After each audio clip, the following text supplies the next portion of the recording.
Mwanamke mmoja aligundua kwamba CEO mpya wa kampuni alikuwa mume wake mwenyewe. Wakati wafanyakazi wote walipokwenda kumsalimia CEO, yeye peke yake alikuwa ameshika cactus yake akijifanya busy. Meneja haraka akasema kwamba yeye ni msaidizi mpya, ndio maana kumsalimia CEO. Wakati huo mfanyakazi mmoja wa kike akitaka kujipendekeza kwa CEO, alijitokeza mbele na kujaribu kumpa mkono wa salamu, lakini CEO akamsukuma mkono wake na kuondoka bila kusema chochote.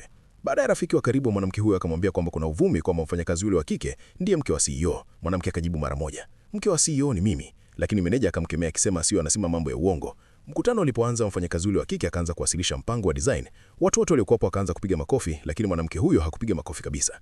Mfanyakazi yule akamuuliza, "Kwa nini upigi makofi?" Mwanamke akajibu moja kwa moja, "Umeipa kazi yangu ya design, kwa nini nikupigie makofi?" Kwa sababu kila mtu alidhani mfanyakazi huyo ndiye mke wa CEO, meneja akamshutumu mwanamke huyo kwa kumchafua mwenzake.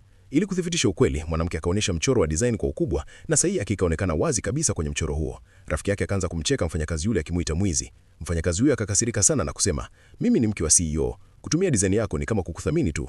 Kisha akamtishia mwanamke huyo akisema, "Unaamini kwamba ninaweza kumwambia mume wangu akufukuze kazi?" Lakini ghafla mwanamke akamshika nywele, akamvuta nje na kumpiga kofi kali. Baada ya hapo akasema hadharani kwamba mfanyakazi huyo ni mvunja ndoa anayeharibu ndoa za watu, na mara moja heshima yake ikaanguka mbele ya wote. Wakati huo CEO akafika eneo hilo na kumuuliza meneja kilichotokea. Lakini meneja akadanganya akisema kwamba mwanamke huyo ameiba design ya mfanyakazi mwenzake na hata kumpiga. Akaongeza kwamba ni bora afukuzwe kazi mara moja. Mwanamke hakukubali tuhuma hizo, akaanza kufichua maovu yote ya meneja na mfanyakazi huyo. Hata akasema kwamba meneja aliwahi kumtongoza na kumtesa kazini. CEO alikasirika sana aliposikia hayo, akampiga teke meneja na kuamuru afukuzwe kazi mara moja. Meneja kwa haraka akamgeukia mfanyakazi yule na kumwomba msaada. "Si ulisema wewe ni mke wa CEO? Haraka msaidia." Ndipo mwanamke akamgeukia CEO na kumuuliza moja kwa moja, "Je, huyo ndiye mke wako?"